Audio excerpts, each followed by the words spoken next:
Yo, what is going on, guys? Winner Kills here, and welcome to a brand new locals feature match. Here we are in round 3 for the week for my locals this past Tuesday. And we've got Dino or Dino Dragoon versus Phantom Knight DPE. And as these guys get started here, let's take a look at the poll results like usual. Sometimes I forget to bring it up, but not doing that this time. Ask you guys who you thought would win this particular round, and as I'm recording, about 315 votes. I'm sure by the time this video goes live, there'll be a whole heck of a lot more. But it looks like Phantom Knight DP in the lead by a good amount. So we're going to see the Phantom Knight player lead here, my friend John versus my friend Johnny on the right. And my friend Johnny, he plays, it seems like every week he's on something different, but it's always something saucy, man. It's not just Dino. Like, he's going to put the sauce on it. You'll see. Let's see if my man John can keep up, essentially. But Rhoda into Torn Scales, into Boots, into Cherubini, into Dump Gloves, into Banish the old Boots to go ahead and search. And Torn Scales is going to attempt to summon. That's going to get actually hit with Ghost Bell. Yeah, not a hand trap we usually see too often right now. And that's what I was talking to you guys about, the sauce. It's putting the sauce on it. Same player that you guys saw had the first place live twin deck profile. And also, I know the past like couple weeks there haven't been first place profiles. And I just like haven't filmed them just because didn't have time to after the locals was up, or B, just really didn't feel like filming one after the locals. But I will try to get them. They might not be every week, but I will try to get them as regularly as possible. And it's all up to the player if they want to do a profile or not. I don't want to force anybody to feel like they have to give me a profile after the tournament is over. So yeah, we're gonna see the Cherubini here. Or how did this? Or we're gonna see Torn Scale still get summoned regardless. It looks like off of the wings. And then we're going to see, okay, this is making much more sense now. Torn Scale's pitching Graft, go ahead and dump Cloak, Graft summoning Seer, Cloak adding these Stain Greaves. For a second I had to catch up there. My brain had to just catch up. It was lagging a little bit. Yeah, some bad connection there. I don't know what happened. We're going to see him get into Leviair. And Leviair is always really nice. Not only does it give you back extra Link fodder or Exceeds fodder, but also just recycles your engine for next turn, getting your key searchers and extenders like, you know, Boots or Cloak back into the graveyard by proxy of linking them off after they're summoned back to the field. So we'll see if this Leviair is going to resolve. I see an E-Telly in hand as well. E-Telly pretty heavily played in a lot of decks now, especially since now it's back at 3. Summoning level 3 tuners in the deck is pretty good, I heard. Also just acting as level 3 monsters for a deck like PK is also pretty strong. And again, Terror Top to 3, because if they can have 3 E-Telly, then why can't they have 3 Terror Top too? You know what I mean? Arguably, E-Telly's a little better, because you play Psychic Tracker Wielder, and, you know, cards that are already good on their own, but now they can just be spec'd out from the deck at will, and you also just play cards like Ghost Ogre, which are also inherently good this format as well. So you either don't see the Ghost Ogre, but you can spec out a deck for either an interruption or an extender, or you just draw it as a hand trap. It's another going second card. Terror Top to 3, ladies and gentlemen. Terror Top to 3. I'll always say it. Not biased, by the way. But either way, we're going to see Rusty go ahead and activate here. Getting another Torn Scales to the grave, setting a Fog Blade. And Leviair bringing back that Cloak, linking into IP Masquerena. And Seer bringing back Cherubini. And we're going to see Phantasme for how many? Phantasme for 4? Sound the alarm. This man just got Phantasmade for 4. See what I'm telling you guys? Johnny on the spot with the sauce. Nobody's out here expecting Bell Phantasme. What format is this? What format is this? It's his format. That's whose format it is. So we're going to see Phantasme resolve for 4. So the hand, if it wasn't perfect, it definitely is now. Yeah, shuffling back 3.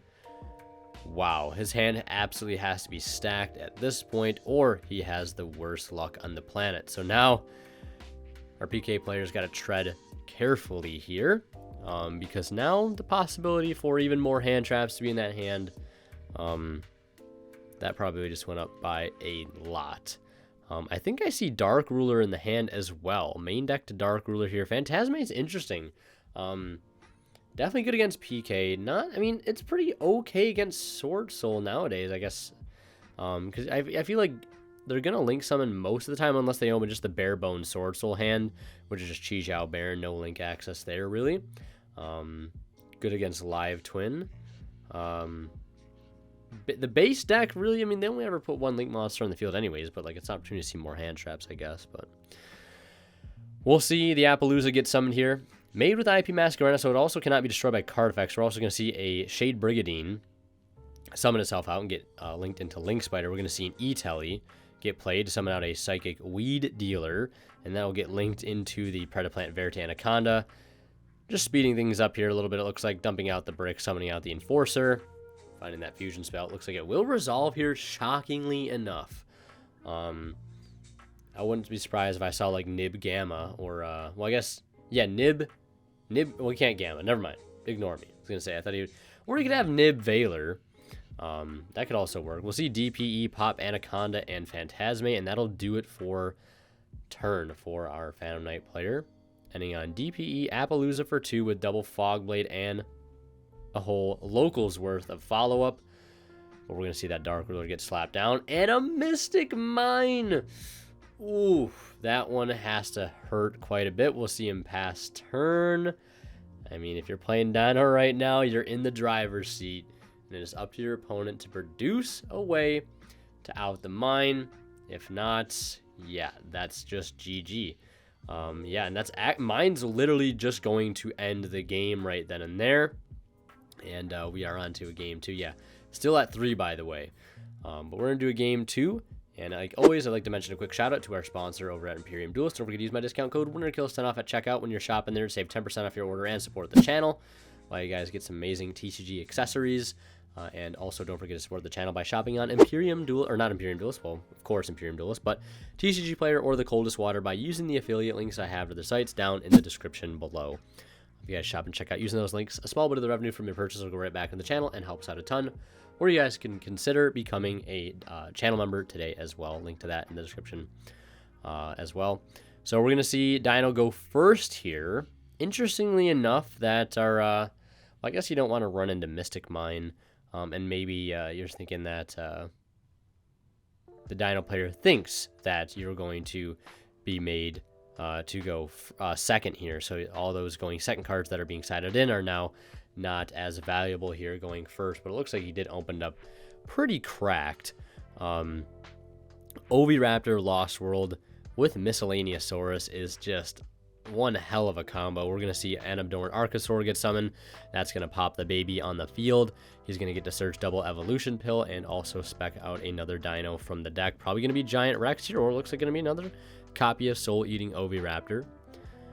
Unless he opened the Giant Rex. Wouldn't see another reason not to summon it here, really. So we'll see him link into Linkuriboh. And what else is the play here, honestly? We're going to see him link to Oviraptor and Linkuriboh into Predaplant Verite Anaconda. Just when you thought the Dino board really couldn't get any scarier. Classic, you know, Dolka UCT. But we're going to see something a little bit more potent than that. We'll see Evolution Pill activate here. This is going to resolve no Ash Blossom. Probably where you wish there was one. And that's going to bring out UCT in defense position. And then we're going to see him actually banish a Giant Rex from hand and not the Animadorn. Because that's just free real estate right here. There's your rank 4, and also makes sense why he did not summon out a Giant Rex off of that that baby Ceratosaurus. It's all coming together now. There's the Dolka, and you bet that this Anaconda is probably going to resolve here. Imperm's dead, and not going to be able to ash it with that Dolka sitting right there. So we will see him pay 2k to feel great. And summon out Dragoon. No DPE here. How about a Dragoon? Yeah, this card is insane. Everybody's gotten a little soft dealing with DPE. You know, it can be targeted, right? It can be destroyed by card effects. Yeah, no. How about neither of those things? How about Omni Negate? How about 3,000 attack? How about 4,000, right? Yeah, so not only do you've got to worry about Dragoon, you've got to worry about Dolka, you've got to worry about UCT, you've got to worry about the Lost World, which is dropping your monsters by 500. Also dropping his opponents, so Anaconda's at 0, Dragoon's technically at 25, so it's basically the same stats as DPE here, and Dolka's at 18, so I believe it comes out at 23, but it's surprisingly not a Dino. And looking at the opening hand here for our PK player, I see a Dasher, which is unfortunate. I also see Shade Brigandine. You gotta love those one-ofs in hand.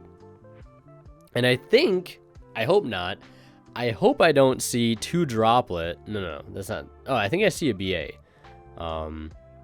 That is rough. But we're going to see Droplet, which is a godsend here, being able to essentially crack the whole board. Especially if he pitches 3 here, which he's going to have to pitch 3. You really can't let any of these cards walk. Maybe the Dragoon, but, you know, that's a stretch. So we will see him pitch Droplets, Graph, and a copy of Gloves. We'll see Gloves activate. This is going to go ahead and dump a copy of Torn Scales. Since I believe Glove, Boots, and Cloak are all very weird. Some say like the Phantom Knights. Some say the or like just Phantom Knight. I got to pull Gloves up really quickly on my phone here, just so I know what I'm talking about, at least sound like I know what I'm talking about, right? So Glove says, you can banish this card from your graveyard, send 1 Phantom Knights card from your deck to the graveyard. So it doesn't have to be the Phantom Knights. So just weighing all of his options right now. Looks like he will send Cloak effect to go ahead and add a Phantom Knight. Now is Cloak add a the Phantom Knight? Let's see. It says you can add 1 the Phantom Knights card. Looks like he'll add Boots, and the Shade Brigandine going to kind of come in clutch now. Be able to be made into Link Spider, going into Anaconda. This is probably where he also wishes he was playing Dragoon instead of DPE, because like DPE is good, but it just doesn't have quite the removal or firepower that something like Dragoon is going to have in this instance when you're absolutely going to need it. You had to drop with the whole board. You got to clear it. Like, imagine if this was Dragoon, he could pop the UCT, burn for 35, pop the Dragoon, burn for 3k, and then battle phase, go over top of the Anaconda for another 2,500, which I think would actually just be game. Yeah, but DPE is good. Like, don't get me wrong, DPE is really good. The bricks that you play for it, really good when they can resolve in the graveyard. Do much more on their own than just Red Eyes and Dark Magician. But, I mean, you can't deny in a situation like this, having Dragoon would literally win him the game. But right now you have to make the hard decision of which one of these boss monsters stays on the field. Because, of course, you can only clear one in the battle phase and then one with the other effect of DPE. And also, now all of his opponent's monsters are down by 400, but DPE is also down by 500. So the Dolka goes down to 14. So he's only taking 600 over top of the Dolka. A lot of attack and defense manipulation right now thanks to Lost World and DPE, making things more complicated for me in post-production, if you will. And while he figures out what to do next, I'd like to mention that if you guys are interested in like other games, I do have a second channel, The Dead of Winter, link on my channel under the channels tab, where I've been uploading a lot of my Elden Ring first playthrough. So if that's interesting anybody, then definitely check that out. But yeah, figured I'd throw that out there. I've also been streaming Elden Ring this past weekend. On Saturday and Sunday for about 4 hours apiece. So the VODs are up there if you guys want to catch that as well. Twitch.tv/winterkills, link in the description. Also links to join the Discord, Facebook, Twitter, etc. also in the description. And we're going to see our Phantom Knight player here valiantly pass turn. Not much else he can do. Having Fogblade and DPE. And we're going to see our Dino player here lead with copy of Oviraptor, which is going to apply even more pressure here.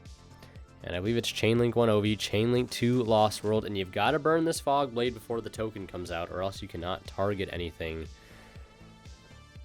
Target any monsters, I believe, while you control a token. Especially since he's already burned his Link Spider. Getting rid of that token will actually be easier said than done, almost feeling like a Herculean task, if you will. So this is kind of a use it or lose it situation. It's just figuring out what is the best thing to go ahead and to Fogblade. I think we're going to see Fogblade on the UCT.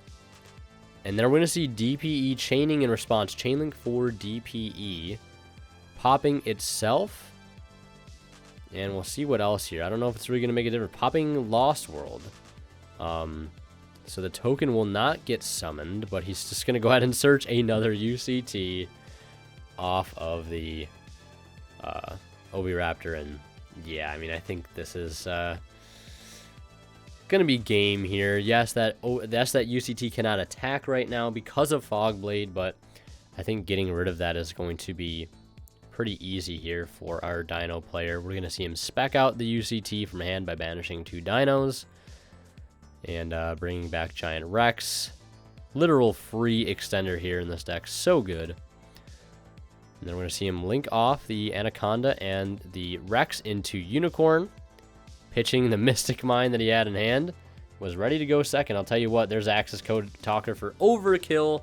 And looks like Dino taking it 2-0. Looks like you guys were incorrect by a country mile there. So if you guys want to see more of my content, click on one of the videos popping up on the bottom of the screen right now. And last but not least, a huge shout out goes to our Divine Level channel members, and they're Tweeter0226, Ponystar, Cadillacs84, Keith Sidgers, and Black Ninja Money. Thank you guys so much, as always, for your extremely kind and generous support of the channel.